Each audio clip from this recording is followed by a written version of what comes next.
Hi, and welcome back to FitSets. Um, Next step, what I'd like to go through is priorities. It's a conversation that a lot of athletes don't want to have early when they engage. Most want a program, some structure, just kind of tell me what to do, I'll do it, and I'll get faster. Unfortunately, in most cases, within weeks, we're having a broader conversation around priorities and how to get in the training and keep balance in terms of their lifestyle. It's all about time. So some people are really good at time management and keeping the balance. Others struggle with it.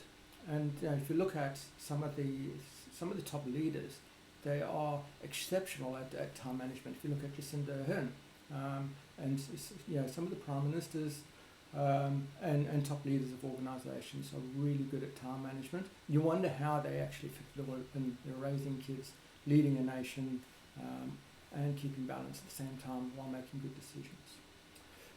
It really comes down to four primary areas, those being sleep, relationships, adventure, creating challenge and growth in your life, and obviously career, paying the bills. Stepping through those one at a time. Sleep is absolutely crucial to success.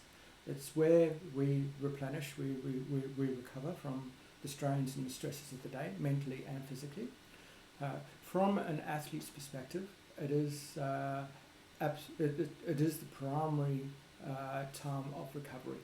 So during the day and under training, we stress our muscles, our aerobic systems, our physical body, and then during sleep is where 90% of that recovery happens. That makes us stronger.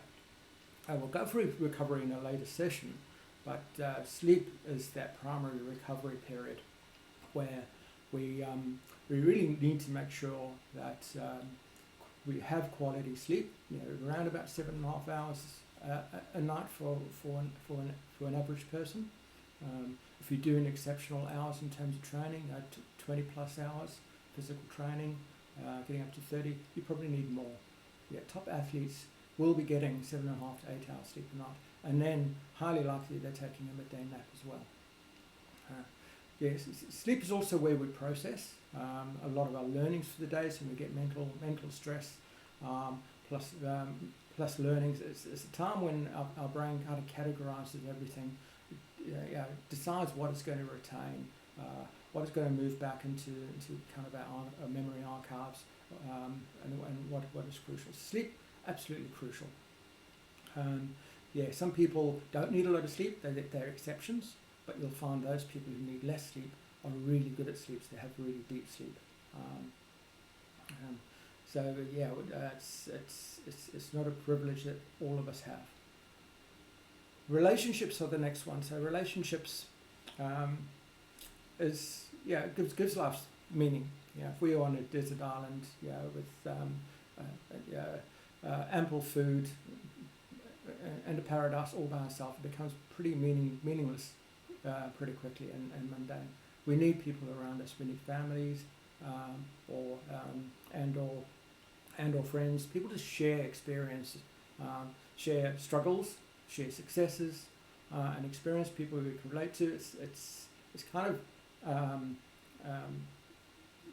it gives life meaning.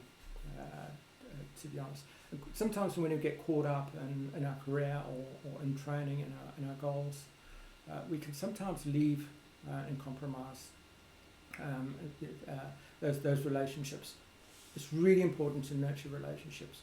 Yes, we can have periods of focus where we focus elsewhere and expect our partners and our families to support us, but it's got to be for short periods of time.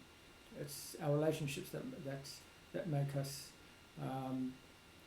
give us a positive lifestyle and how we work with the people, our friends, our peers, and our family.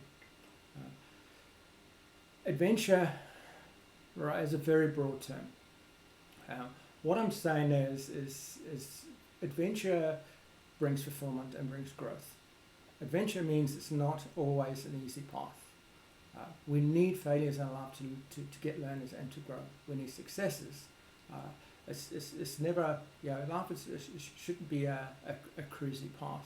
It's one of risk, and sometimes risks pay off and sometimes they don't. It gives life, again, it makes it more fulfilling. If we're not growing, we're pretty stagnant and it's going to get pretty boring quickly. So make sure there's adventure in life, whether it's physical, outside door adventure. I do a lot of trail running, ultras. Sometimes it works out. Sometimes, they're really, really tough. And sometimes, we fail at those things. But we need those failures and a combination of failures, successes, to grow and keep improving and keep growing. It keeps life exciting. It keeps life a little bit diverse and not predictable, which does bring excitement and learnings into our life. Adventure doesn't have to be outdoors. It can be in the things we do. It can be entrepreneurship and business. But we've got to have risk. We've got to have failure. We've got to have success. We've got to make sure there's adventure in our life. We've got to look for that. The last one is career. Now, career, early in my coaching, that was above adventure.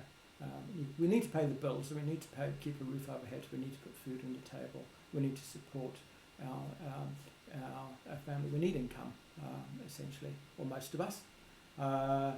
But it's really important to recognise we need fulfilment more. We need life to be meaningful. So turning up to work every day, doing a job, coming home, watching TV is not enough. We're going to get disheartened, possibly even depressed pretty quickly if it just turns into this work, home, weekend, always waiting for weekend to go do something different. So career, again, really important. We need to grow in our careers, but we need to be comfortable where we're going, that we're also getting adventure and fulfillment in our lives. Now, important thing about career is it's got to be, we've got to have some passion for what we do. So we can turn up to work, get up in the morning and want to go to work and work with people and make it exciting and feel that we are growing and moving forward. Otherwise, it becomes a very mundane existence of those 8 hours a day, recovery, sleep, and doing it all over again. Now, where the magic happens is when we start combining these things.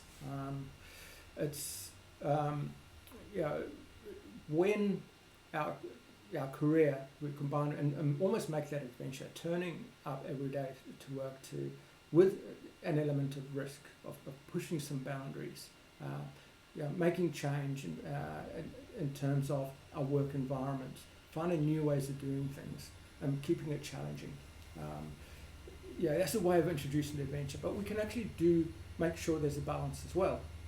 Work is work, and we need to step outside and get some diversity in our lives, and that's certainly from endurance sport and ultra marathons and Ironman. That's another way of getting adventure as well. Combining adventure with family and mates, it's important. Sharing the successes of our races with friends and family, making it part of the family or mateship adventures is important as well. Doing things as an individual is one way of doing things, but having the ability to share it as well. The message here is we've got to keep coming back to the centre of balancing out our relationships, our adventures, our career, and obviously sleep. Now, what we shouldn't be doing is focusing big goals that are on one particular area of life and ignoring the others. We can't trade training time for sleep. It's very easy to look at our time and say, I want to train more. I can't negotiate with work. I've got to do my 8 hours. Family, I need that to spend time in the evenings with my family. So therefore, we start getting 4 or 5 hours sleep, getting up at 3 in the morning, getting our training in so we can be at work on time. Doesn't work. You've got to get the recovery in.